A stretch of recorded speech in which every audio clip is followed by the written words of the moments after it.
What's going on, everybody? Episode 17 of the New Japan Podcast, brought to you by Jobber Knocker. It is Pegasus, it is Conway, and we're followed with Dom. Dom, how's it going, my friend? It's going well, Conway. How's everything going with you? Good. Wrestled for the first time in Rhode Island over the weekend, so that was Holy bananas. shit! Vermont. Did I say Rhode Island? What did I say? Rhode Island. Did I You say said Rhode Island. I Yeah. meant Vermont. I've wrestled in that's Rhode a little Island bit. so many times. What for who? So it was a charity show. Nice. I don't know the name of the.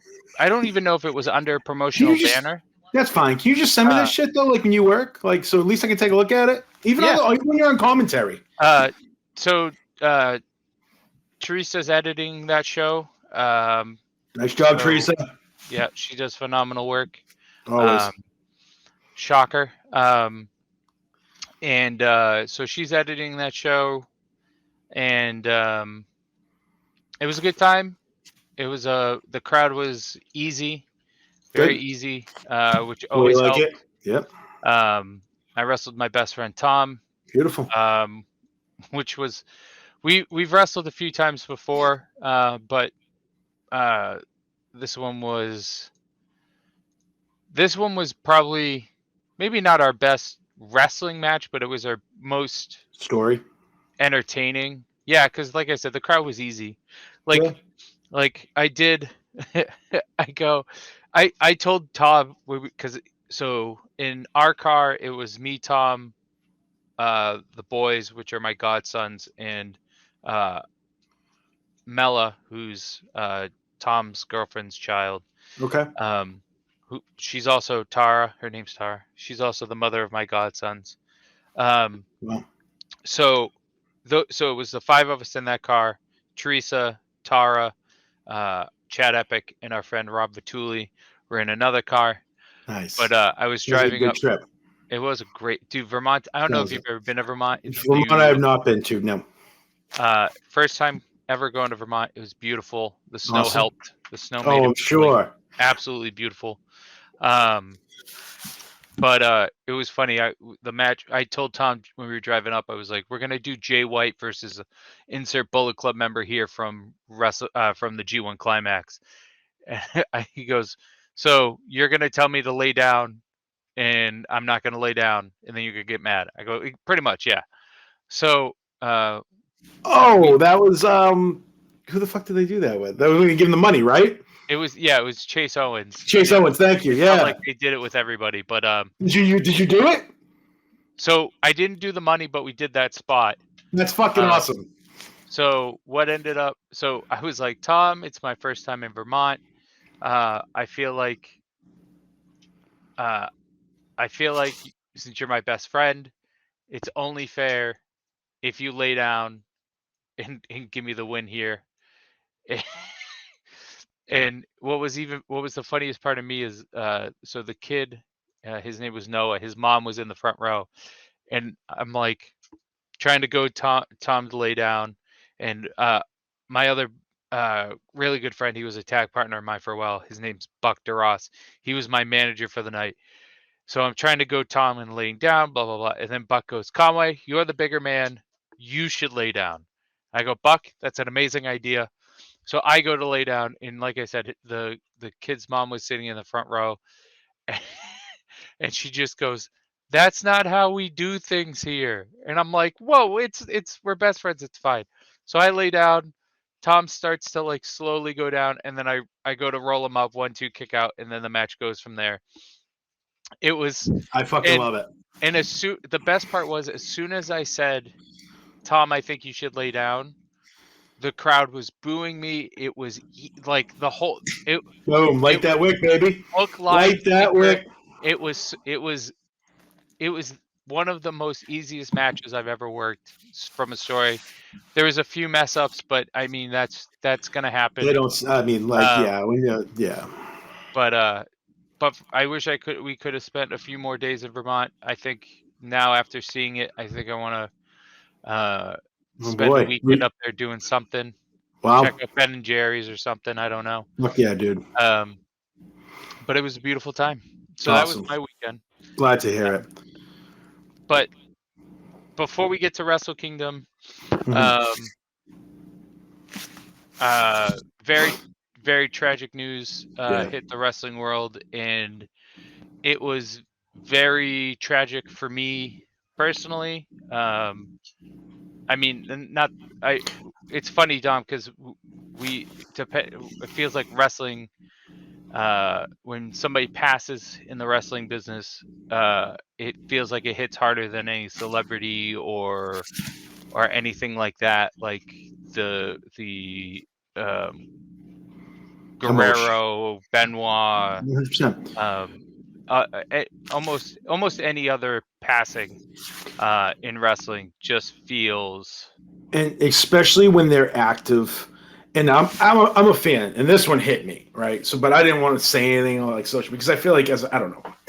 And honestly, you crossed my mind, man, because it's like, did you guys ever cross paths on shows or anything? You and the Briscoes, like, was there any? No, and it really don't even. No, okay. Not really. Okay. But it really doesn't even matter. You do this, right? I'm a fan, so like when I heard it, I was like, damn, this kid was just been in the business 20 years, finally just doing the best work of his career. Then you think, oh shit, like he's got kids, he's got a brother, like, and I thought of you two. I'm like, man, like that's what they do. Like that's whether you know the guy, whether you don't know the guy, whether you never really join forces, like that's a brotherhood, you know? So like when I was like, wow. So I felt for you when I heard the news too, on top of feeling for Jay and everything that was going on there. And it is an absolute tragic story. It sounds like he was coming home from a cheering competition with his family. Yeah, so he family in the fucking car. Yeah, he had I think the two girls are laid up right now. Yeah, one of the daughters had it's his brother-in-law, I believe. Has been releasing updates. One of the daughters, if I remember right, is off the feeding tube on Sunday. She was eating and drinking on her own, which is phenomenal news. The other daughter has feeling in her toes, I believe was said, and but the surgery that she had was, as the doctor put it, best as it was going to get. Are they saying she's paralyzed? No. There might be some paralyzation, but right now they're not saying that. From what I heard, Jay was in the front, or obviously he was driving, but he was in one lane, and somebody came into his lane and hit him head on, and both drivers passed. My guess was someone blew a stop sign or a red light. I don't know. When I heard, I mean, I don't even care. Like, not that I care, but it happened. So the details really are. But when I heard the little girls were involved and they were laid up in hospital beds, I was there was a video circulating of Jay practicing his daughter's dance routine with her in front of the fire. I saw that. I retweeted it. I saw it right before you retweeted it. Every time I saw it. Yeah. So it's just one of these things that, like, you don't want it to happen to your worst enemy. And it's just like think about, I don't even know. I can't, like, if you talk to Teresa, she'll even say, like, I was like devastated. Yeah. Devastated. My heart sank when I saw the picture come out on Facebook, on Twitter. I was like, not a fucking chance, man. And then I saw it tweeted, and it was like someone who trained with them, and I was like, oh shit. I was like, that's legit. Like, it's got to be wrong, man. Like, they would just, I don't know. And this is gonna sound shitty to say, but like, the last 2 years since COVID, since AEW, since Ring of Honor, like, this was the most well known that they've been, and it's. I don't want to use the word awesome, but I mean, good for them that like people know who Jay Briscoe was because of the last couple of years, like real, you know what I mean? Yeah. Like I know what you're saying. Like, I feel like there's no good way this is going to come out of my mouth, but like the love and admiration that's pouring out for Jay Briscoe right now, if the last 2 years don't happen, it doesn't go down like that. It never should, and it shouldn't have to happen, but I'm almost glad he had this run if this was the way he was going to, if this was his trajectory, because, like he was, and it's tough because, man. Like, if like Nestle, I feel like Nestle always kind of says, when you talk about how great somebody is, they're not, if it's not in WWE, then how great were they really? And then somebody like Jay Briscoe has this outpouring, Right. and like you watch his matches, in like he was the heart and soul, as much as Jay Lethal was. He was the heart and soul of Ring of Honor. Yeah. Like the Briscoes and Jay Lethal are like the heart and soul of Ring of Honor. Right. And like I went back and like I went back and watched some of his stuff. The build to Kevin Owens, his build to the Ring of Honor title with Kevin Owens was at the time I wasn't a fan because A friend of mine is saying said the same thing. Go ahead, continue. I wasn't a fan because at the time I was so invested in Kevin Steen and Okay. his whole, like, the 6 months or whatever from the time he turned on El Generico after they lost the Young Bucks to the feud with El Generico, to the feud with Davey Richards / Jim Cornette, to the feud with it was Davey Richards, and then like you had Eddie Edwards involved, you have Jade Briscoe involved, you had Scum at the time involved, and then like just the whole thing from when Kevin Owens turns on El Generico to when he drops to Jade Briscoe. I was so invested in Steen as a character that I was just like, please don't lose to Jay here. Please don't lose to Jay here.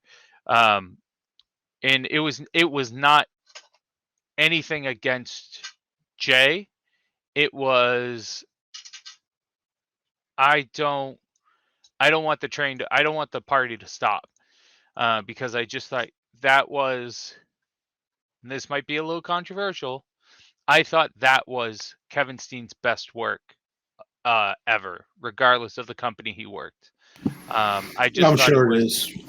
I just thought it was absolutely top notch. And I was like, and at the time when Jay defeated Steen for the belt, I was like, Jay deserves it.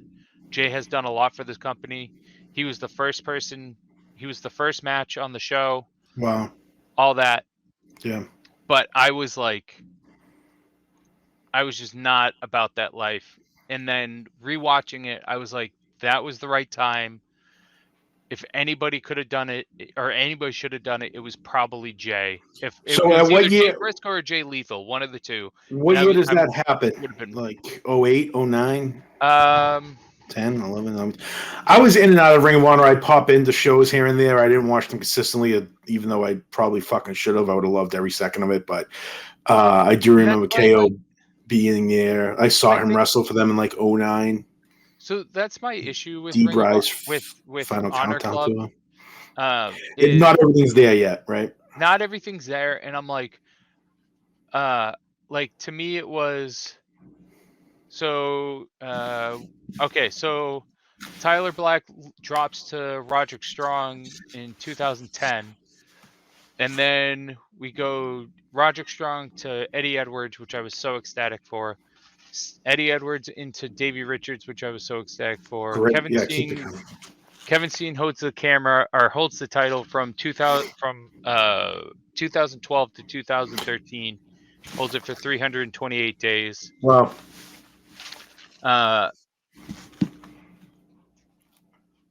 So, and then Jay had to vacate for some reason. Adam Cole wins it, then Elgin wins it, and then Briscoe gets it back. So, like, to me,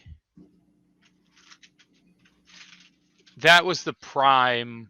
Like, I know a lot of people are like, oh,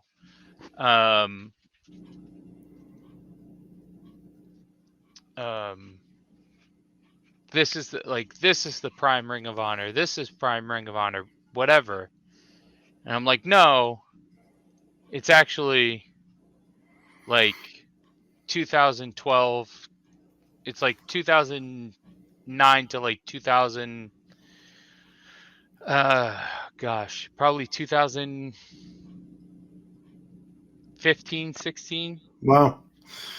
You have to Actually, give me no. like Looking at it now, probably 2017, 18. okay. You're Like gonna have that's to give me like prime your for me. top 5. You're like at some point, just send me like the the stuff to watch. Like I don't know, point me in the direction of some awesome Ring of Honor shit because like I said, I know it, but I don't know it. You give me years and like I'll understand, but I just don't know what their best shit is. Yeah, I was just so taken back, and like I'm as much crap as he gets, I'm so happy Tony Khan is You have putting to. on. Yeah, the Tony Khan doing Mark Briscoe versus Jay Lethal on Wednesday is phenomenal. And as much as I understand Warner Brothers' stance on Jay Briscoe, Mm-hmm. it was 2010. He changed. People in the LGBTQ community came out in support of Jay Briscoe. You can move past it. Mm. You have Sammy Guevara on your television. You can move past this. It just felt like, and depending on who you believe, it feels like when the Briscoes were almost signed to WWE, one of the things that was cited of them not being signed was they weren't aesthetically pleasing. Because if you look at Jay and Mark Briscoe, they look like hockey players almost. They have no teeth Shit because of kickers. all the fighting. Mm-hmm. Exactly. They're covered in tattoos. Yeah. So like no, they are not. I 100% understand. They are not aesthetically pleasing whatsoever. Um, but like this is like I have no problem saying this. This is one of, if not the, it's definitely a top 3 tag team in my lifetime. The Briscoes are bar none one of the best tag teams I've ever seen in my life. And there's no reason outside of aesthetic or just, I don't even know what word I want to use, that they weren't on AEW, because they could have made so much money for AEW. 100%. And it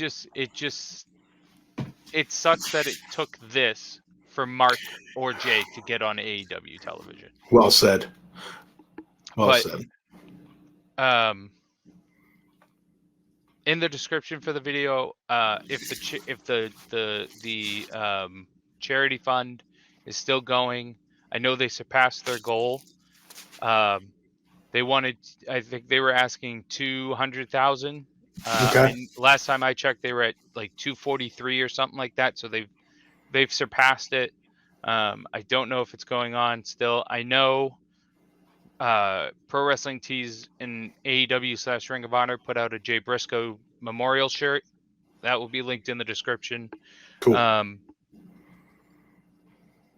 Yeah, I don't know what else to say. It was just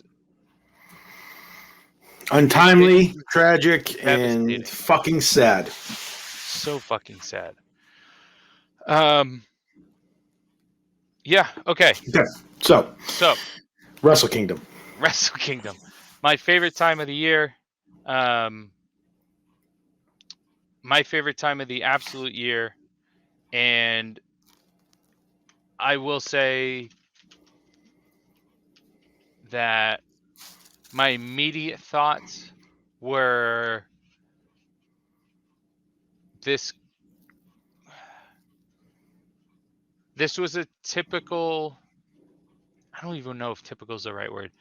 My immediate thoughts were the front half of this card could have been better, Okay. but the back half was the best part. And that's the way it should be. But you know, at the same time, like I don't know. I don't know. I was. I don't know. I've Well, watched okay, Wrestle so Kingdom like 3 times, and I you've don't watched this know. kind of 3 times? I've watched this card 3 times. Yeah. Holy shit. Okay, so I've only watched it once. I still haven't seen the FTR match. I just could never get to it. I don't know what the fuck happened. So let's start. It starts off with pretty much Monet, right? Like kicking things off. Was there anything before her? Was that the opening match? Yeah. The junior heavyweight tag titles. Okay. Catch 22 defeats Leo Rush and Yo of Chaos in 10 minutes and 29 seconds. I was shocked, honestly. I thought Leo Rush and Yo were going to take the titles here. I thought that's just what was lining up. It felt like every other title changed except Wow. for the women's title and the junior heavyweight title. So like, I understand why the women's title didn't change. But like, I'm not upset. Don't get me wrong. United Empire kept the belt. I'm not upset Me at too. all. Yeah, I'm But okay with that. I was just kind of shocked in a good way. I thought the match was what Wrestle Kingdom needed to kick off with. I thought it was fast paced. I thought it was exciting, and That's right. yeah, Leo Rush getting busted open off the entrance ramp. Thank you. Yes, there it is. Was the key to the match. It was kind of built around that, right? Yeah. Yeah, and it took him a little bit to get back. Right. I was kind of surprised that happened. I don't. Why? Sometimes, so sometimes you can tell if something is planned or if it's on accident, and I think the way they paced the match was on purpose, but I don't know if him getting busted on the ramp was planned. He did a good job at making me question that too. So whether it was or was, I mean, well, if it was planned and that was him working it, fucking awesome job, Leo Rush, because I had a good job at getting back to the ring. Yeah, I had a friend over, so it was me, Teresa, and our friend Roland who watched it. He was the one at AEW, right? Yes. Yeah, he's awesome. Love it. Roland's a great time. And when that happened, we were like, is there a film over or something over that ramp? Or is it just individual lights? It's individual lights. Right. It looked like grating, right? So that's what made me like even more question, because same thing. Yes. Because it was such. I was like, oh, he could have cracked the light or caught the edge of a light or whatever. I was afraid to win his eye. Yeah, and I was just like, that's also got to be hot to land on, because like, Jungle Boy took the chokeslam from Luchasaurus on the pyro grating at AEW, and like his back was burnt for a little bit. You know what I mean? So I was thinking, so that thought crossed my head for Leo Rush, and I'm like, not that I'm saying don't take a bump on that, but like, I don't know how close your face is gonna get. Like, if that's hot, like that's gotta. I don't want my face near it. Right. Yeah, you're playing a dangerous game. I agree. But that was great. I thought, or it was a great match to kick off the show. I don't think I would have had any. I like when the juniors start off the show. Best way to do it. They know how to do it. Mm-hmm. Then we got our women's title. Kairi Sane, or excuse me, just Kairi, defeats Tom Nakano.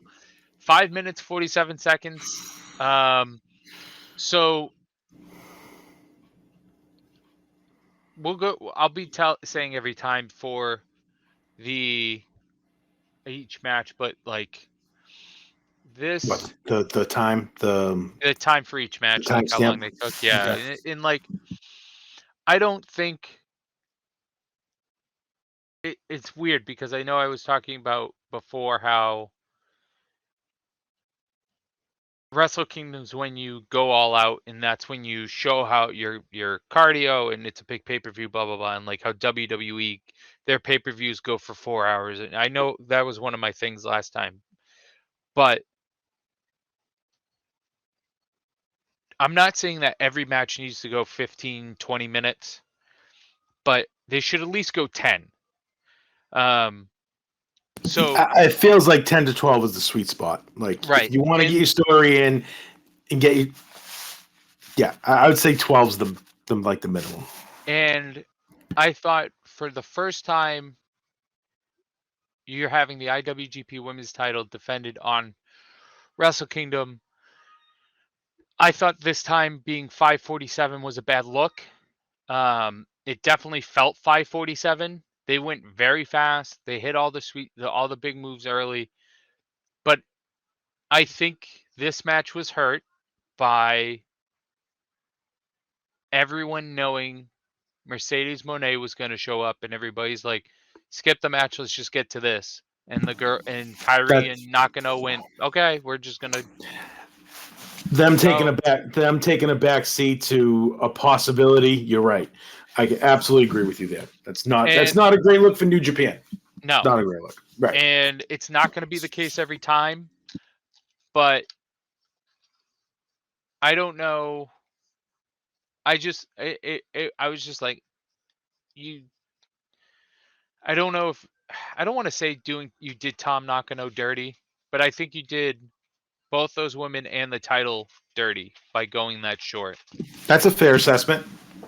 For not that big of a payoff, honestly. Like, I don't think that so she comes out, right? Great look. Love the aesthetic of her coming to the ring and the way she looked. I did dig that. The hair, I was talking more about her hair than her outfit because I wanted to know how you got flames in your hair. I'm crazy, right? I called my sister and was like, "Hey, this is the thing. How the hell did how this does happen?" she do that? It had to be a stencil. It had to be it had to be a spray painted stencil or some shit. Right. Or like stenciled tinfoil. I don't even know. Yeah. So she comes out with the fire hair. That looked great. She comes out in the white and red for Japan, and the heels looking great. She looks like fucking awesome.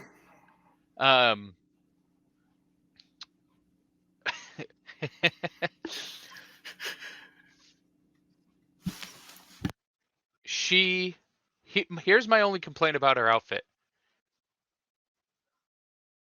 I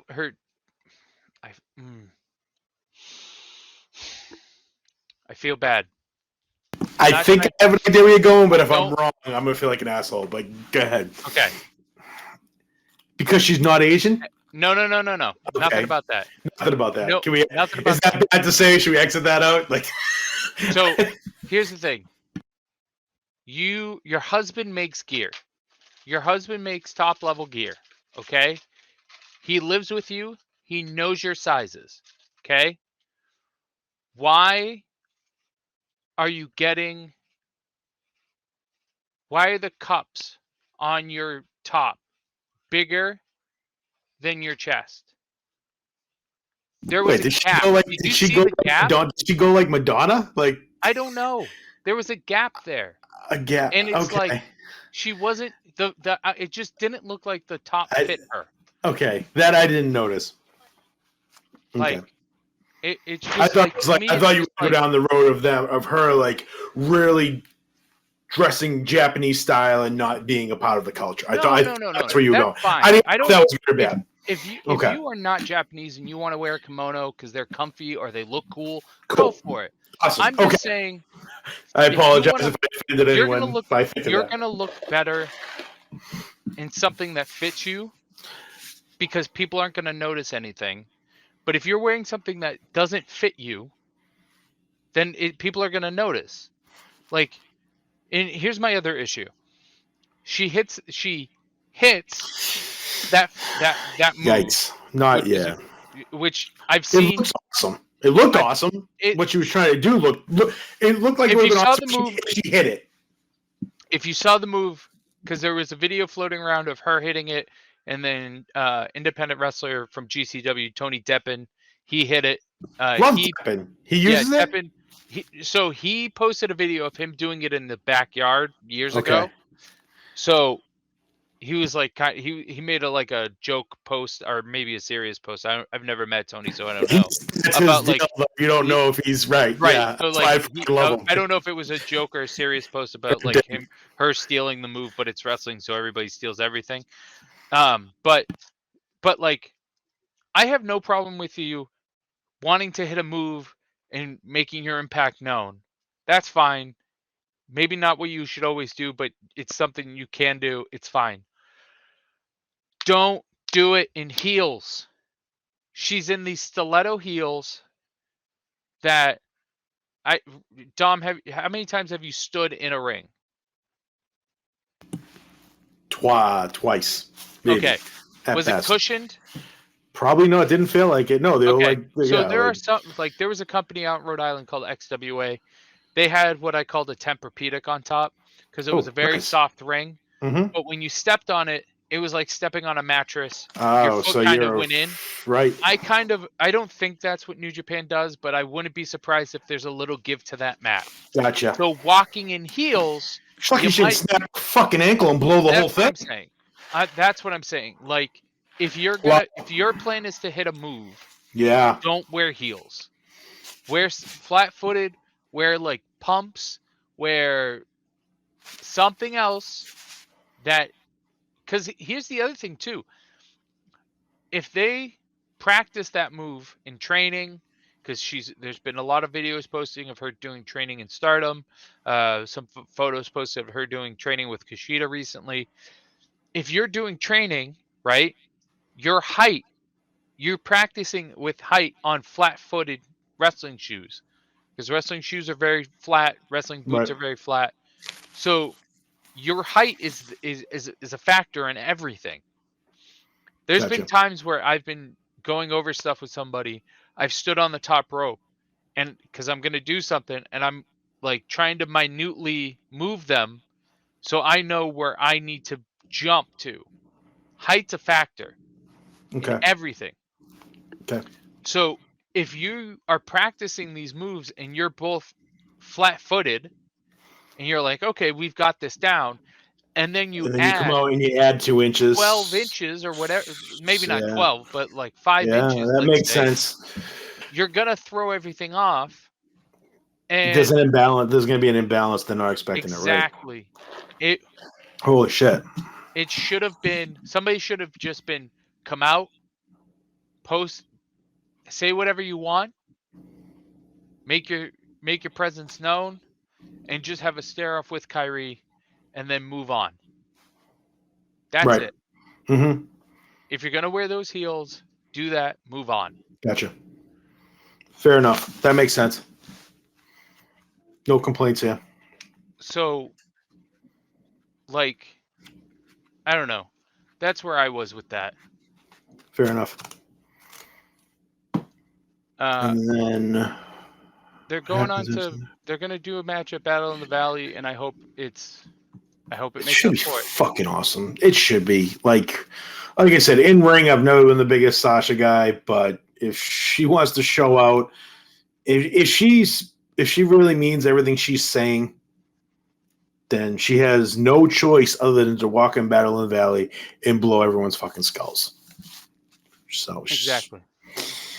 This is put up. And I hope she does. I really do. So it's put up or shut up. It really is. It is. And I'm pulling for her.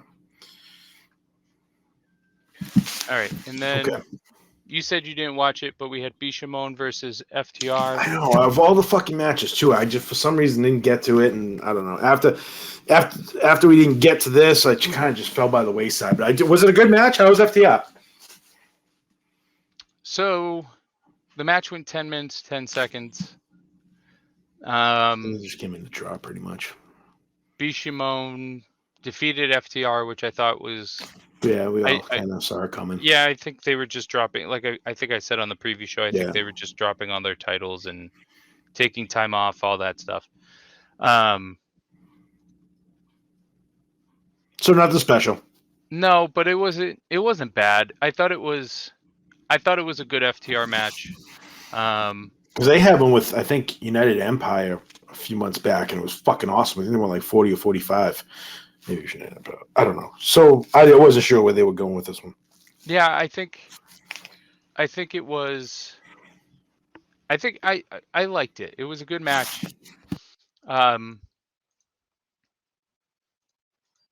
Yeah, it was fine. I'm okay with fine as long as they didn't fucking blow it, which they never would. But No. All right. Then we had Zack Sabre Jr. taking on Ren Narita for the inaugural New Japan Pro Wrestling World Title Tournament. The very end of this match is where I came in live. I woke up at like 4 a.m. and I put it on just to see the outcome of everything. So go ahead. And this is where I came in live. And I don't think I went back and watched this one either, which I wanted to because I love Zack. I like Zack Sabre Jr. in these spots. Yeah, I really enjoyed this match because it was my type of match, because it was just a hard-hitting affair. Yeah. It was just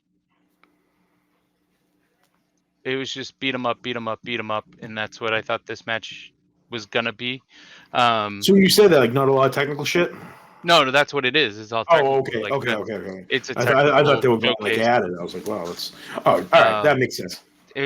And so, plus, you can't rewind live time when Wrestle Kingdom's on. By the way, you have to wait for the show to be over. Yeah, which completely live sucks. Stream. Yeah. Hey, God. It's not like YouTube where you can go back on a live stream. No, fucking nightmare. All right. So it was everything I wanted it to be, except for Zack Sabre Jr. winning. But Zack Sabre Jr. wins, and then he joins TMDK. Awesome. Was there any history?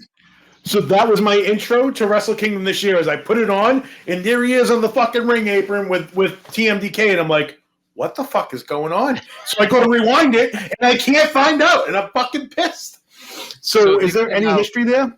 Not that I could find. I figure they said something on commentary about it. I'm not entirely sure. But I like it. I was wondering what was going to happen to the Suzuki-gun guys after. Zack Sabre Jr. joins TMDK. Desperado and Minoru. What was that? Yeah.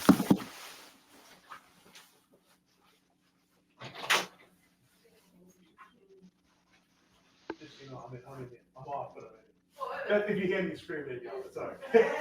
All right, sorry about that. Thanks.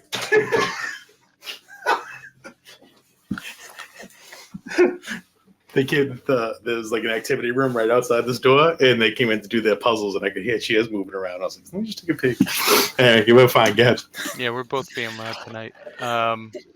Teresa told me to keep it down too, and I was like, "Ooh, sorry." Yeah, it's right. It's Wrestle Kingdom review time. Sorry.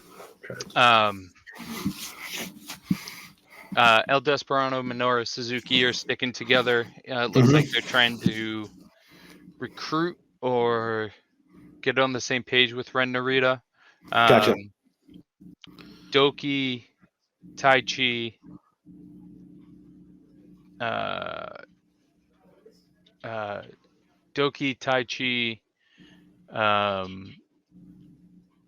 Michinoku, and somebody else are like sticking together. Cool. So and they're being called like just 2 dudes or just 4 dudes or just 3 dudes or something like that. That's cool. So we don't know, but we don't know what's in store for Zack Sabre and TMDK or whatever. No, but I they haven't gone anywhere since since Wrestle Kingdom happened. I haven't seen much from the 3 of them together though. Right? Have you? So they've been doing. So they on New Year's Dash, they in a weird way, they recruited. Kosei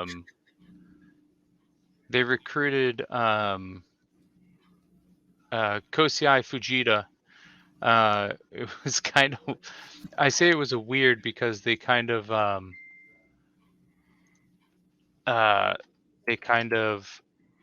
threw a T-shirt at him and stole him. I love it. Like old school, like movie old school. They take him, they bring him in the fucking van.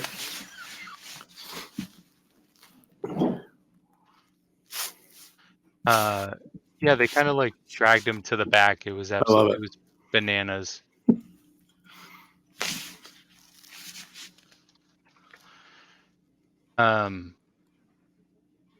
So he's now part of TMDK. So great. So they're loading up.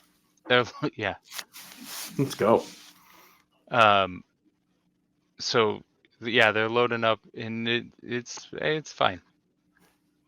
I like it because it feels like Zack Sabre Jr. is going from this quiet technical wizard, starting to get a little bit of a personality, right? Yeah, he's becoming this like brash. During the G1, was the G1 English he was dickhead. involved in? It was G1, right?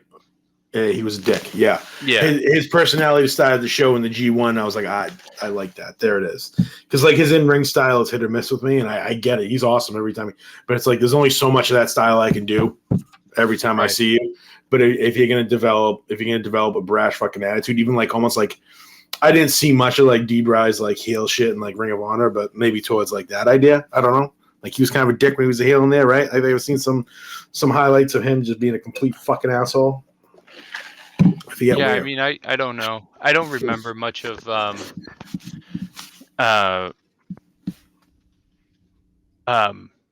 don't remember, or even if I saw much of D. Bryan's heel run in Ring of Honor, so I don't really remember it. Yeah, it don't matter. But so but this is like, it's weird to say this, but like, because like Zack Sabre Jr.'s won the New Japan Cup, and he's won championships and whatever. So like, it's weird to say this, but like, it feels like this is what's gonna push him over the top. Like we saw it. I think so too. In 2022, like his personality come out more and more. I think this is exactly. This is what people gravitate towards. This like. Even for like myself as a fan, like I've seen him and I was like, I don't get it. But then seeing this, it's like, okay, like I'll pay attention to this guy now. So yeah, I think I'm here for it. I just think it's I like it from me too. From him. That match went 10:32. That match is on YouTube right now if you want to watch it. Cool. So I will. Then we got Tama Tonga with Jado defeating Carl Anderson in 9 minutes and 36 seconds. Quick. Fucking that match. I was not expecting that match. I was like, get up. Because like I said, like I just came into it. I'm like, oh, beautiful. I didn't miss this match. I want to watch it. Like I'm here for it. And then it was exactly what I didn't want. Bang, come in. Here's the fucking belt. I'm out of here. And it started off hot, right? Like yeah. So I don't think that. So it's weird because I don't think that it was. So it was 9:36, but it wasn't like. It's weird because I don't think it was a bad match. It wasn't. I think it was. I think it if there was any. See, my thing is like, give me maybe 2 more minutes. I was gonna say 5. So like, I thought they were just under the sweet spot. I think that it was. It had the, for being as short as it was, it felt like it had the right tone. It did. No, everything about it was right. Like the pacing was right. They started off hot. They brought it back around, and there's a lot of shit going on. So like, I'm sorry. Like I said, I only watched it once, but yeah, I remember feeling the same way about this match. Yeah, it wasn't. They played it safe, but not too safe. I don't know. Yeah, it was just one of those things where you didn't need to do a whole lot. You did it, but you could have did so much more. Yeah, I think if you had a body out there with Carl Anderson, you might have gotten an extra 2 to 3 minutes. Yeah. But I didn't want that. because I didn't want the expectation. I mean, he comes out with Gallows, then there's like more no, of I a did. little I expectation. think I For just me, it didn't. would have been at least. I think I just didn't want them to take away from Tama Tonga. Fair enough. Because the thing is that like this match was a statement in a coming out, I guess, for him. It wasn't a match that needed to be.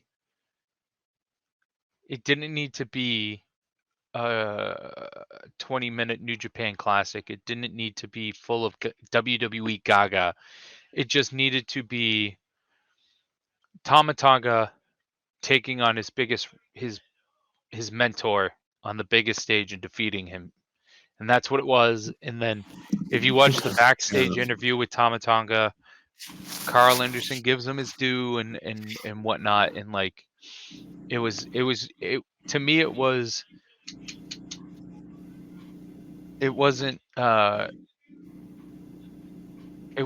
anything more than it needed to be. I almost felt like anything more, Moving like too I much. said, maybe 2 to 5 would have been fine, but like any Gaga like from No Gaga. No, I Luke, didn't want. I Luke didn't want Gallows or that. anything like that, No, I no, think no. would have I taken just. it away. Yeah, I agree. Fair enough. Then we got the last. Then we went on to the 6-man tag. It was Kenji Muta's last match in New Japan. It was Hiroshi Tanahashi, Kenji Moto, and Shota Umino taking on Los Ingobernables de Japón of Bushi, Sanada, and Tetsuya Naito. The match went 9:20. Tanahashi, Muta, and Umino pick up the victory. I forget who pinned who, but I don't know. but I think I remember this just being more of the visual, more the visual of past, present, future of New Japan. I think that's what they were trying to put out there yeah, to a certain degree. You know, when at least on the Tanahashi side, yeah.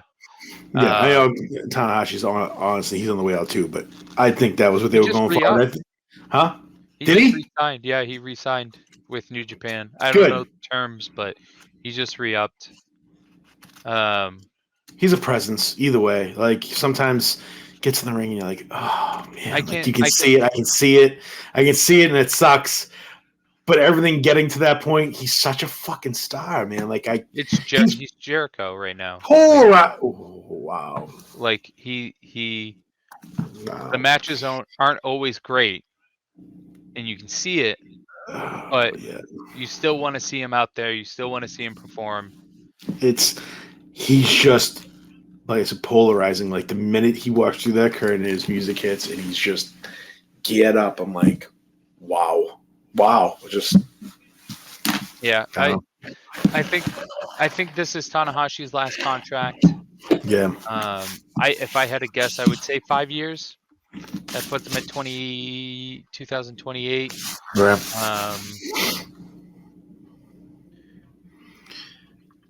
Hold on, I just want to know. So they get the win there, though. But Muta gets the win, right? Like obviously, he's 46, so 5 years he'd be 51. Yeah, I can see him bouncing then. He's got years on him, even for 46. Like he's got years on him. Jeez. Yeah, I'm gonna have to watch some early stuff on him because he must have been out of his fucking mind. That 2000, probably 99. That probably like 2000 to 2005 ish. It's probably hard on his body because he was carrying New Japan. Him and Nakamura were just carrying the fuck out of New Japan. So, but that I mean, even like that happened to Muta too. Like, yes, look at how like not quick, but he broke down fast. Like it didn't happen fast. But it happened fast, if that makes sense. Like once your knees go, see you later. If your knees go, it's kind of like it's game over. Yeah, Muta's 60, so wow. Yeah, and he moves like a much. Yeah, wow, that sucks. Yeah, I think he's had like three knee surgeries. His knees are fucking torn up. He doesn't have no knees no more. He's like Terry Funk. He ain't got no knees.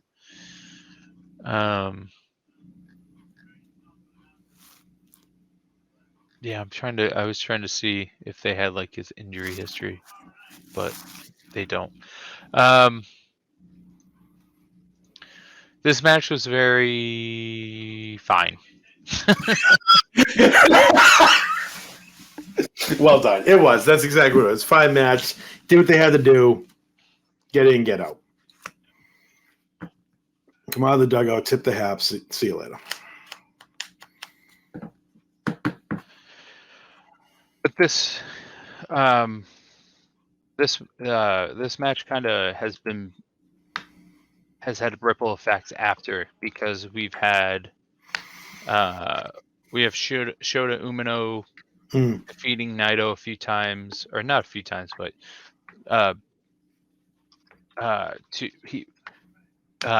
we've had Shota Umino battling Naito for a little bit. Naito and Muta are going to be, or Muta's last match ever is going to be against Naito. Like, there's been some ripple effects with this match. I like that, though.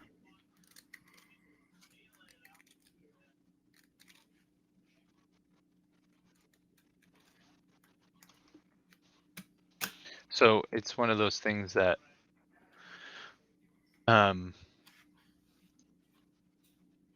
yeah, I don't know. It's just like, it's just this legendary career, and it's like, it's what? So what are you gonna say? No, it's just one of those things that, like, you're looking. It just makes me look at like Jericho and Sting and Tanahashi. And so you should have did it 5 years ago.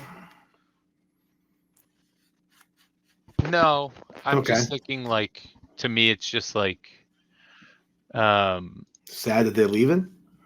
No, it's just like, what are they like? What's the hang up? It feels like I don't know. It's like I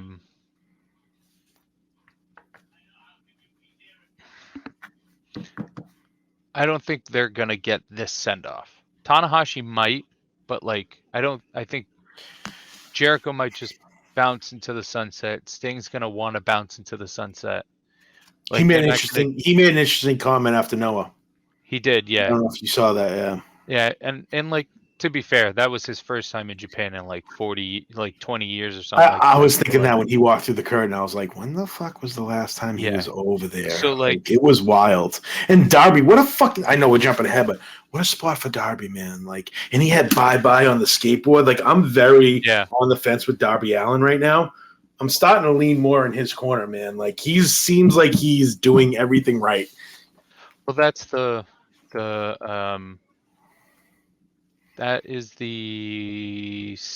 Sting rub. Effect. Like, he's just learning.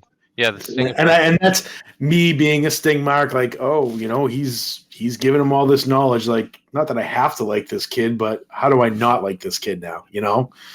Like, he's learning from one of my all-time favorites. Like, that's pretty fucking cool. So, listen to this gap. Holy crap! Sting did a tag team match in '96. Wow. Then he defeats Billy Gunn in 2005. Wait, in Japan? Yep. What the fuck, for who? What happened in NWA Mid-Atlantic? Okay, what happened in '96? It was the '96 G1 special. Wow. It was Luger and Sting versus Arn Anderson and William Regal. Of course, he brings Luger with him, though. Like, God bless Sting's soul. Like, as a friend, to just say, Lex, I got you, man. Like, the whole Lex owes his whole fucking career to this guy. He sucked. Versus Arn and who? William Regal. I'm gonna have to take a look at that. All right. In 2005, Billy Gunn. I don't even want to fucking know what's going on there. So that was the last time. The main event. Jesus Christ. Jeff Jarrett defeats AJ Styles. Buff Bagwell and Dusty Rhodes. You just wanted to fucking super kick me with that? Like, just slide it in there that Jeff Jarrett got a fucking W? DDP defeats Raven in a TLC match. This card sounds fucking awesome. Dude, what the hell? What is going on? So that was, and then the 2000, and then so 2005 to 2003. So back to 2005, he doesn't. Then that's the last time he's over there. Yeah, and then So and then just 2003. So 18 years. is that 18? Yeah. Yeah. And yeah. If I did that right, with me, though, anything's possible. Yeah. Wow. So pretty cool. Back Yeah, to I Wrestle mean that Kingdom. could be. Yeah, that's that, and like it's not like Sting wants a big send off. No, we never He's probably really see them. Tony's probably gonna goad him into a farewell show because that's what Tony wants to do for Sting, because that's what Tony feels like he has to do for Sting, which is fine. Yeah, it's fine, but it's never been Sting style. You know, at least it's never seemed like it. Then we got the IWGP Junior Heavyweight 4-Way. Hiromu Takahashi defeats Taichi Ishimori, El Desperado, and Master Wato. Yep. 16 minutes, 43 seconds. Wow. This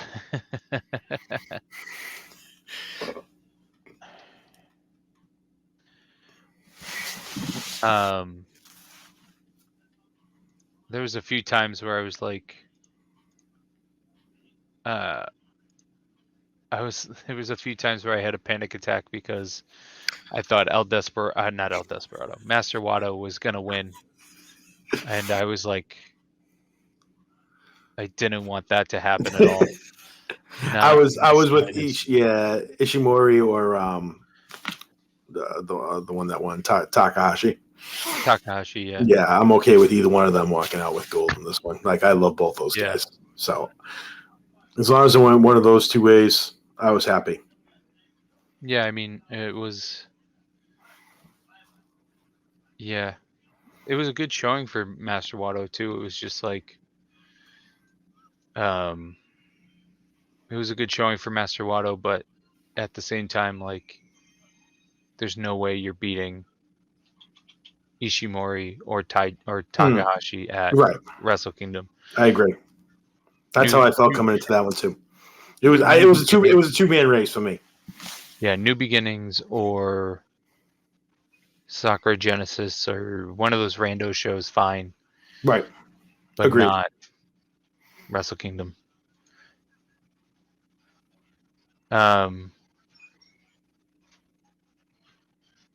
And now, again, I think after all this Noah I said this in the preview, but after the Noah stuff, I think it's Takahashi versus Kushida. Takahashi versus Kushida. Okay. I think that's the money for New Japan, or that's what they think the money is, at least. Okay. But I think once you get the tag belts off Catch-22, you can throw Akira in there. Right. Easy peasy. Akira in there. Yeah, dude. This Best of the Super Juniors is going to be interesting because I don't know. Because I feel like I thought this last year too. I thought that their partnership with Noah, you could inject some talent in there. What's going on there with these two? I don't know. It's weird, right? It's. I don't know if weird's the right word. I don't know, the whole Muda thing. Like, it feels like, I don't know. I don't know nothing about Noah enough, but it feels like something's going on there with them in New Japan, and I can't put my finger on it. I also don't know enough about it. I don't know. It feels like there was a poll that got, or not poll, but like statistics of like viewings and some other stuff that got released the other day. And I feel like this is like with Charing coming back, and I think this is just a way for them to try to get attendance up and maintain it, because I think that they can. I feel like they can like, I feel like if they put on good shows and then fill arenas, it might trickle into other events. Gotcha. But it's hard because with New Japan, with Japanese wrestling, you're doing these house shows building to big shows. So the people that are going to travel from the house shows to the big shows isn't always going to be big. You know what I mean? I kind of, yeah. If you sell at an arena 2,000. But wasn't that like WWF style in the 80s and 90s? Like, I remember anything I would see on like a house show, like you would get the pay-per-view matches on a house show. Yeah, but so I don't necessarily hate that formula. No, it's not. It has nothing to do with the formula. It's the attendance. Like if I'm living in New Hampshire, yeah, they do a house show in Manchester. Yeah, I'm going because I don't go to WWE. But if they have a pay-per-view in Boston, I may go. I'm going to try to go. Okay. But if they have a pay-per-view in... So it's more about walking you in the door to their house shows. I think it's and it's weird because like Japan does this often, but America doesn't. It's one of those things where I feel like they're using their audiences, the Noah audience and the New Japan audience, to cross the audiences. Like cross promotion, right? So the eyes on the talent go up, so you get more views, more attendance. I understand. Okay, but how much of that promotion? How much of that talent swaps? Do they swap talent? Like, do you see more joint shows than swap talent? Joint shows. Okay. Or like it's like this second Wrestle Kingdom night, if you even want to call it that. It's like there was Noah talent on there. Yeah, because it was like LIJ versus Congo best of 5, and it's like, but it was a New Japan show. I see what you're prominent saying. Noah talent. I see what you're saying. No, I get that. It feels like I just know nothing about Noah, so I'm learning through you about this promotion. Okay. It just feels like they do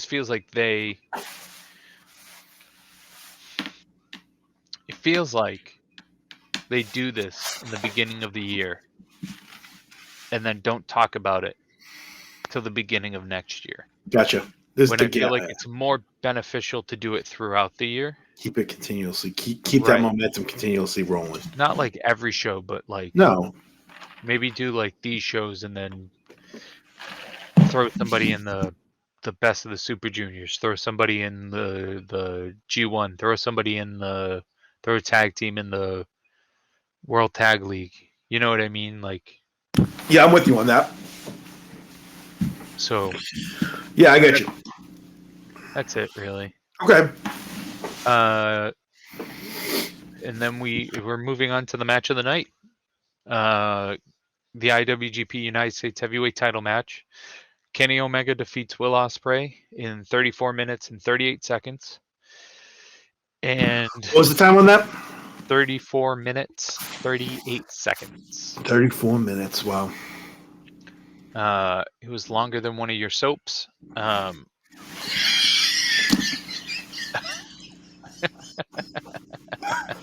a Young and the Restless guy. My girlfriend in high school, her and her mother would watch Days of Our Lives. So, Dom, I'm going to let you start. So, fuck, man. I mean, we talked about it. We brought it up. If this wasn't for you bringing this, listen, I'm already getting fidgety, right? So, like, if this wasn't for you bringing it to my attention on how New Japan works in situations like this, I would have been absolutely fucking devastated because the G1 was tough enough, right? And we talked about this. And the match was incredible. Okay, you know what? Sorry, reset. Can I fast forward to a spot in the match and ask your opinion on it? Is that all right? Yeah. Like, we can go there.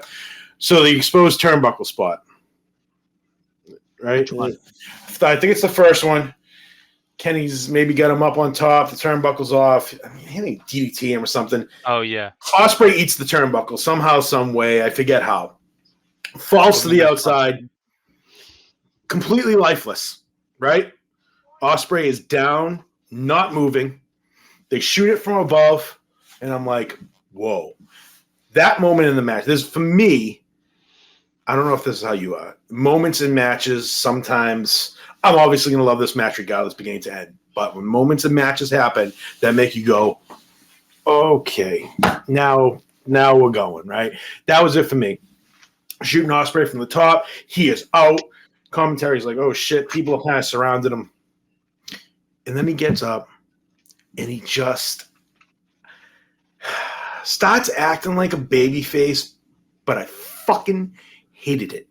I hated the way he carried himself moments after that throughout the match. Like, not throughout the whole match, but in certain moments after that, I felt like it was such a big, I don't know, minute and a half, 2 minutes, where he's kind of like, even like being wobbly and shit. He just looked uncomfortable. Do they call that working from underneath? What do they call that? Like when you coming back, like a babyface comeback?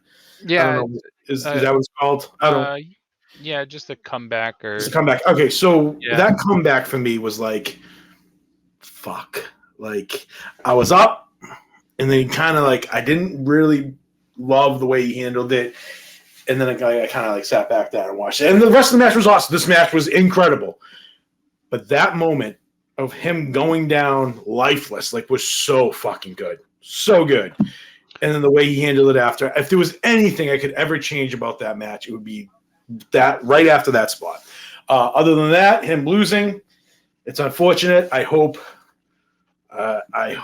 my guess is there's gonna be with Kenny and the Bucks holding the belts and that United States title being on Dynamite, Ospreay and United Empire are going to come in, and there is going to be a 6-man match somewhere, either on Dynamite or Revolution. There will be another match that takes place on AEW television. I think it feels right for him to eat the pin at Wrestle Kingdom to come into AEW. But I don't know. Who knows? I don't know what's going on there. I try to stay away from all that nonsense. But what happens after this, that's my hope, is that he at least walks in with United Empire, and we get some sort of a rematch of Kenny and Ospreay face-to-face somewhere in the AEW now. Other than that, I don't know why we do this. That's where I'm at as a whole with this match. If I'm missing anything, I apologize, and I'll let you go. Did you watch the backstage? Remind me of what happened. I feel like I should have. So after the match, Ospreay essentially says if he doesn't redeem himself by the end of the year, by Wrestle Kingdom next year, he's leaving New Japan. He's going to go somewhere else. So he made a promise to himself that if he doesn't redeem this win, he's out of New Japan. I definitely didn't see that then. Fuck, my bad. So I thought that the story of this match was phenomenally told. Violent. It got fucking violent. More violent than I thought it would. It was violent. It was uncomfortable. It was brutal. And when that happened, when that spot happened with where Will busted his head, I was like, oh no, this is how this match is going to end. They're going to end, like, they're going to pull the doctor. They're going to do this. They're going to do something. It looked like the way he laid out for it, it looked like there was something bad about to happen. Right. And I was like, if the story going forward is his fight back to defeat Kenny, and it almost was that multiple times, then this was a phenomenal story. It wasn't that. Kenny won, and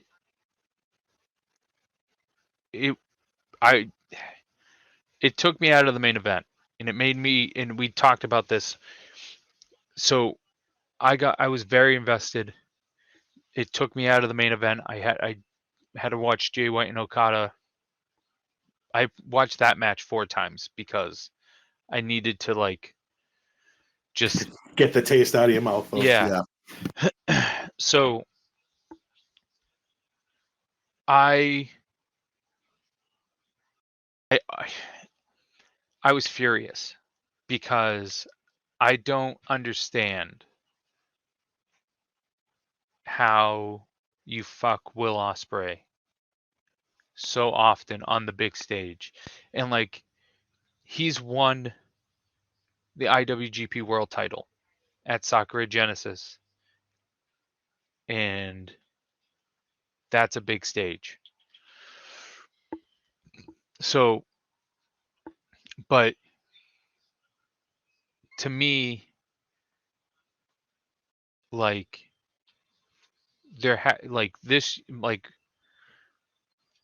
you have to have him be almost unbeatable this year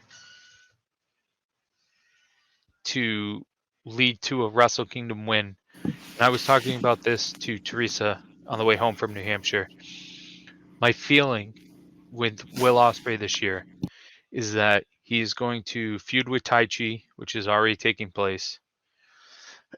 He's going to lose in the New Japan Cup at some point, maybe the semifinals or the finals, maybe the quarters early.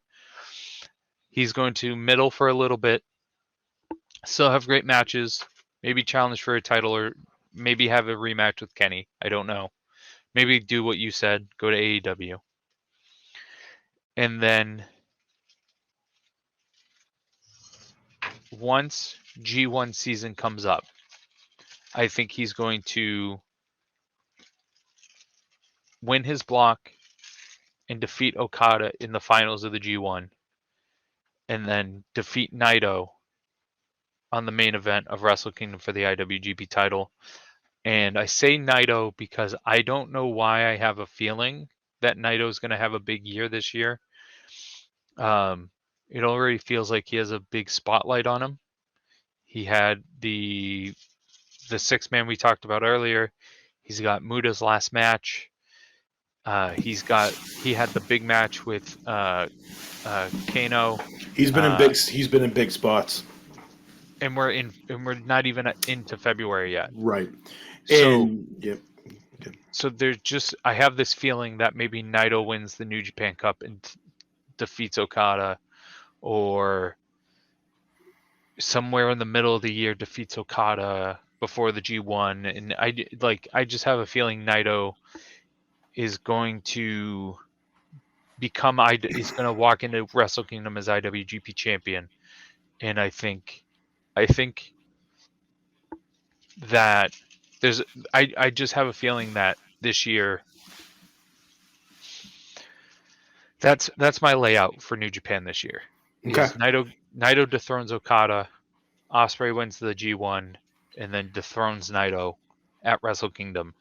And if that doesn't happen, then I think Ospreay's out of New Japan.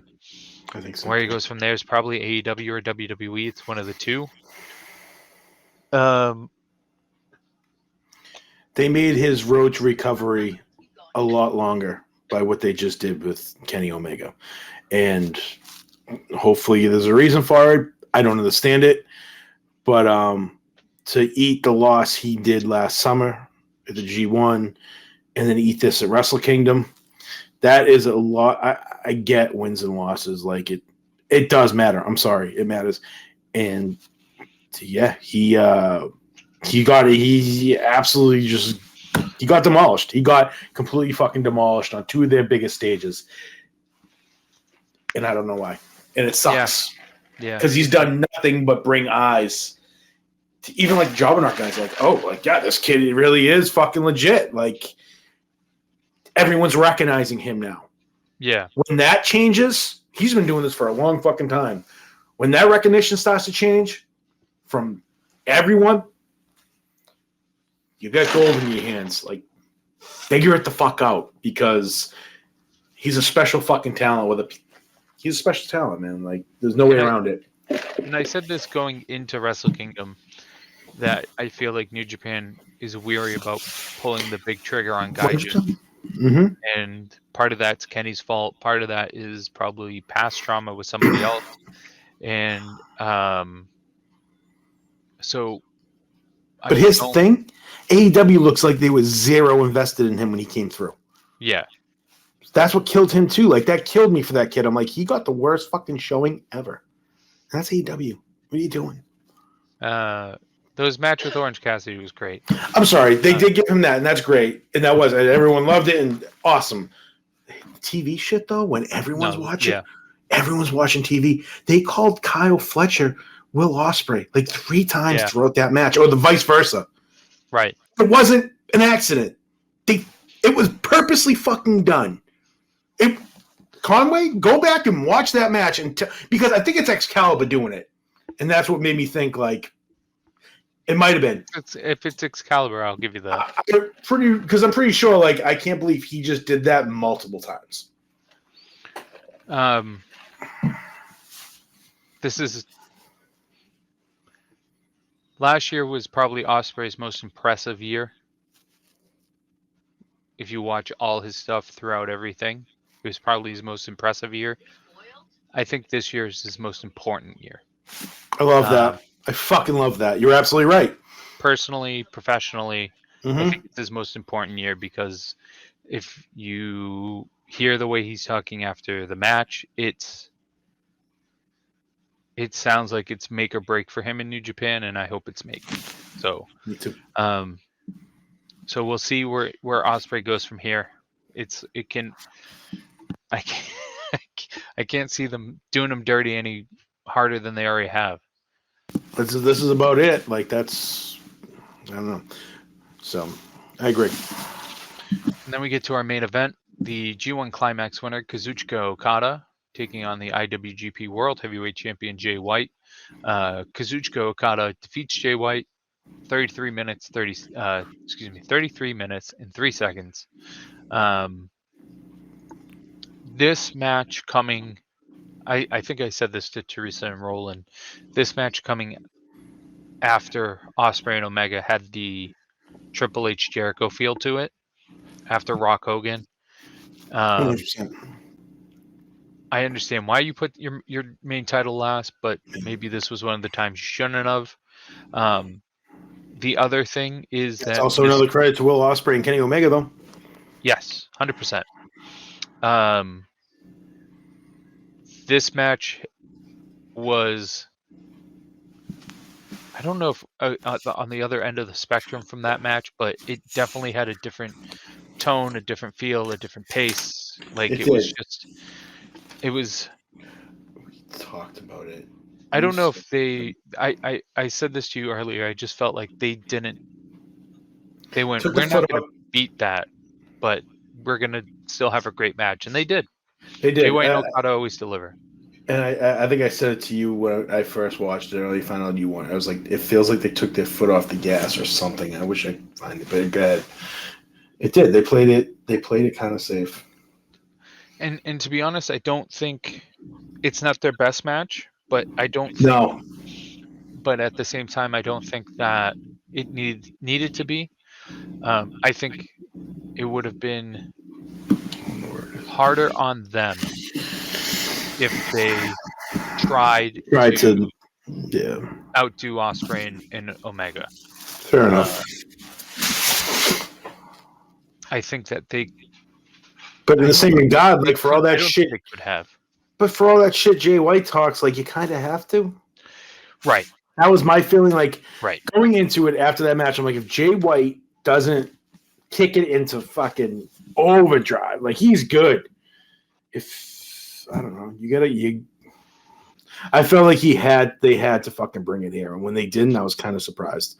That made me feel like he was out the door in the press conference, and how lackadaisical he was there, and lack of energy. And I get it; it's kind of like a maybe he wanted to change that perception a little bit. But how are you going to come into this whole feud the whole time running your fucking mouth, yak yak yak, and you don't really do it at the press conference? and you don't really deliver in the ring. Like, I don't know. Yeah, I feel think Jay White got set back a little bit then. To me, like, this was an opportunity to, like, for both people, actually, for both Okada and Jay White, this could have been your and they could have been told from the back, hey, don't try to outdo Ospreay and Omega. Have a great match, but don't, like, overdo it. But this could have been the moment where both of them at the same time tell you that they're better than the best. Yes. Yep. And, like, I want to fault them for that, for not doing it, but at the same time, if it was out of their control, if maybe not even if it's out of their control, because the other thing too is there's a part of this that just clicked in my head that they could have had planned to top it, but I feel like there was a mood shift once Omega and Ospreay happened. Mm-hmm. I think they took the air out of the building, and if both men recognized that and then adapted, and this is why we got what we got, then they should be praised for that, because they understand the situation. Mm-hmm. They understand what they're walking into, and they're not. So the thing is with wrestling is if the crowd's out of it, you can bring them back, but depending on why they're out of it, it may be impossible. Yeah, you're right.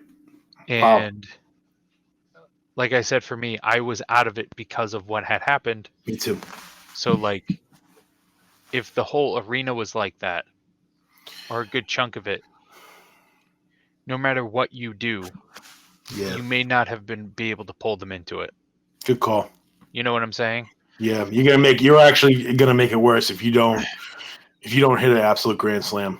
Right, because you can think you hit a grand slam, but if the crowd's not into it, you bunted. Right. Like Edge said it once after, I think it was one of the first WrestleManias they did in an arena. He was like, it felt like we weren't we were messing with the crowd. Yeah, because it would, like, go around and then come down. Yeah. So it was almost like on a delay. Yeah, I think he says that about. Was it him and Taker? He's talking about the TLC matches. How they tore the house down in, like, Madison Square Garden in the arenas, and when they finally got to WrestleMania 17 or 18, must have been 17, and it was open, so they've never experienced that. Yeah, and he says how he's never experienced that because the sound just kept going. Like, there was no top for it to stop and come back down to them. So he's talking in the ring. I think it was like the ref had to tell him, like, they were, like, freaking out when the match first started. And the ref's like, no, he's like, there's no fucking tops to this arena. Like, he's like, they're digging this, but the noises, it's out. It's literally out of the arena. So they had to adjust on the fly. He said something like how it was, like, the first time he really had to adjust on the fly on, like, not going off of what the crowd was doing because they couldn't hear it. And that is a very cool story to check out. Yeah. Makes all the sense in the world. So,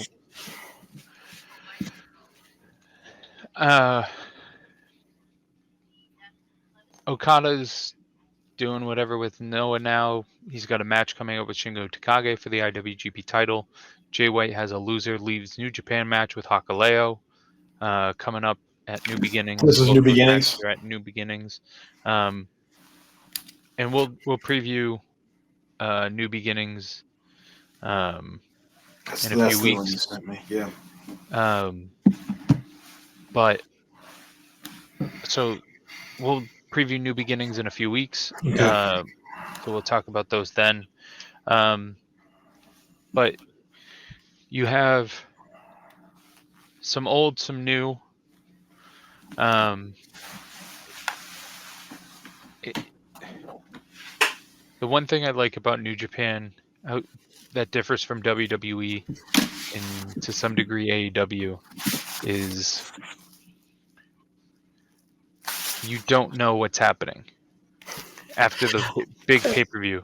It's tough. It's because like you have getting settled into a card, not really understanding. Like it's a lot. But now you have a full year. You're gonna have a full year. Yeah. So they literally go show to show. They got the strong, but I don't think they do much on that. No. Like when they rattle off those 4 episodes at a time on Fight, like yeah. I think it has nothing to do with what's going on over in their world.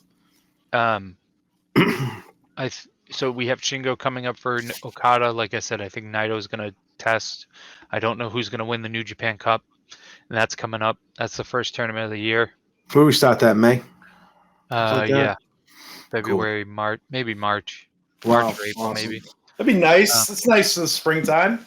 Fuck yeah. That leads into Sakura Genesis, which is making its comeback this year. Fantastic. It's one of my favorite pay-per-views they do. Favorite cool. Named at least. Yeah, it sounds like cool, man. Like with Okada, you have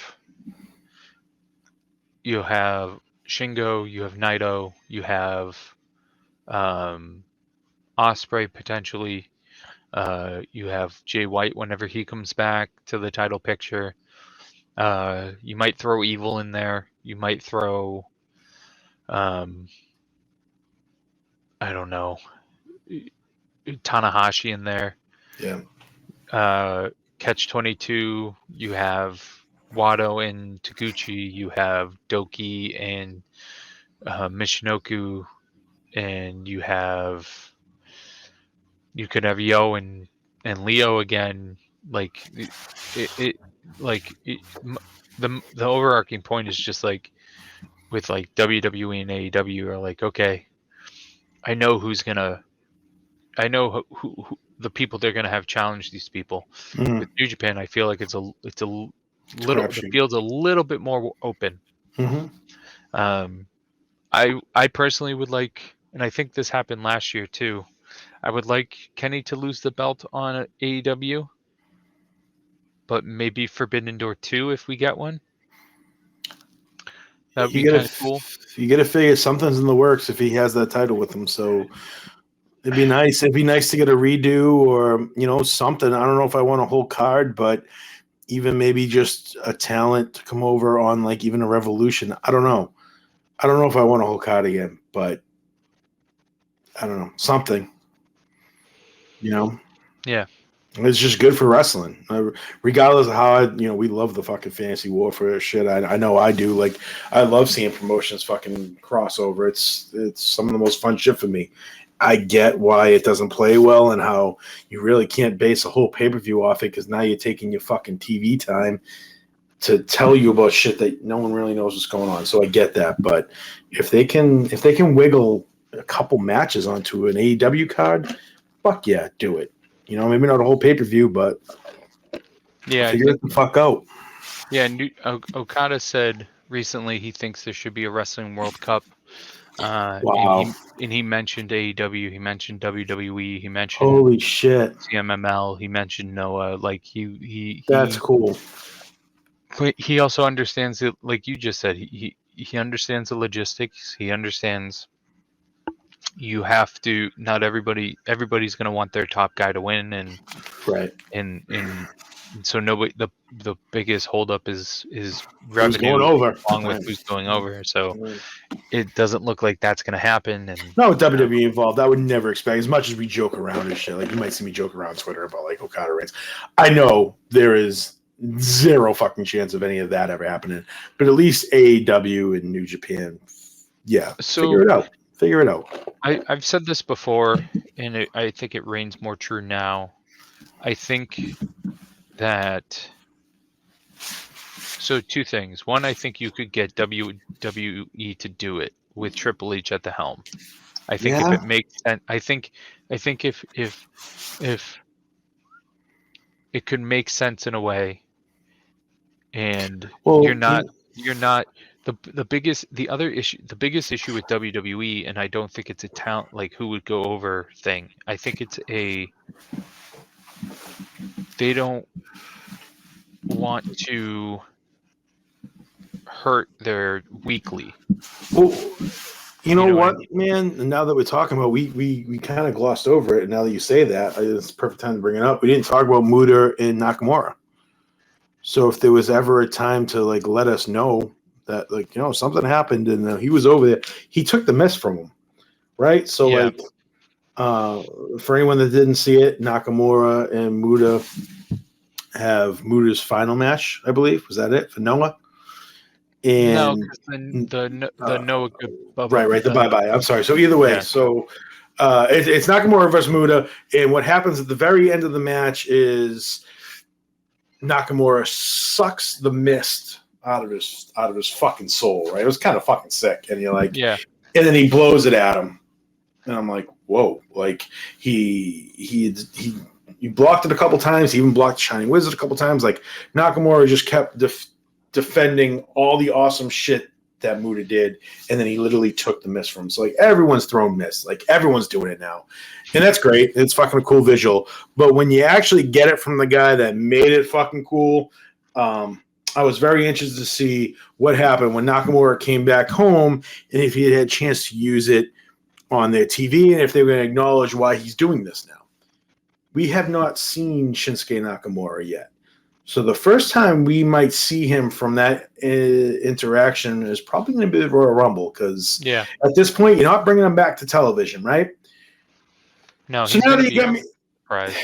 Now that you got me thinking, this is where I hate him, because, yeah, I mean, maybe, man, if he comes back to the Rumble and he eliminates someone by blowing the fucking mist in their face, and they mention why it happened, Conway, you might be onto something. I just think that I just think with WWE there's a worry of their week to week, and I think that we wouldn't get their best talent. Fair enough.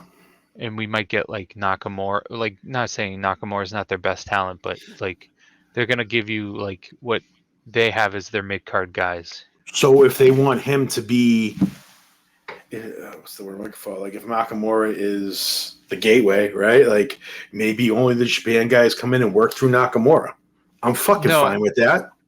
Right, but what I'm saying is like if they do a World Cup, I feel like because WWE doesn't want to hurt their week to week, they wouldn't give us like Roman Reigns, Kevin Owens. Oh yeah, so, no, you know what I mean, like right. And that's like, and to me, it's like then don't do it. Yeah, it's like with sports. If you can't win, don't play. Right. So it's like if you're not going to do your best, don't bother. Right. And like I think you could. You don't want to looking like the WCW invasion angle. It's the same with AEW. They could afford to, because they don't really have a week to week. Like they do, but like I feel like they could be better. They could do it better. But again, I don't. It's one of those. They also things have a lot more time in between their pay-per-views. I was thinking about this every time I see the Revolution graphic come up on TV, and it's like March. Yeah. Like, shit, Full Gear was in November. Like, and growing up as a WWF fan, that's all I knew. Like, yeah, it's forever ago. So like that format is so out the fucking window. But at one point in time, we did live every quarterly pay-per-view, you know? Yeah. And I don't know if they do a great job of building to that within the 4 months, but they're definitely getting better at it. No, I think this year and next year will be, I think, are the two biggest years for AEW developmental wise. Growth. I mean, MJF, like, yeah, he's an important. He's in a very important spot right now. MJF, like, all jokes aside, and I mean, because I actually like the kid, want to see him prosper. Like, I don't remember a time where a world champion of a company has been more influential to what's about to happen to hit the company he's in and his character. So, like, it's really cool watching MJF right now. You know, for me, it's like, wow, this is the building. If it's WWE, if that is an option at one point, like everything this kid's doing is so important to a lot of things. So, I don't know. Yeah, no, we'll see. We'll see. We got some major shows coming up, and we're starting off the year hot. So, any closing thoughts, Dom? No, I got nothing. All right. That's it. Great show as always. Good job, Dom. That was our Wrestle Kingdom recap. Our next show will be about the is it New Beginnings is next? New Or is Beginnings. it I think Battle that's in what the you Valley? said. No, Battle in the Valley is the 18th. New Beginnings is the 11th. Battle in the Valley is the 18th, and the Muda Final Bye Bye is the 21st. Okay, so our next show will be previewing the New Beginnings card. Yeah, and Battle in the Valley. So that's the next time you'll hear from us. Enjoy the wrestling, everybody. Have a good night, Dom. Good talking to you as always. My man. All right, bye. Later.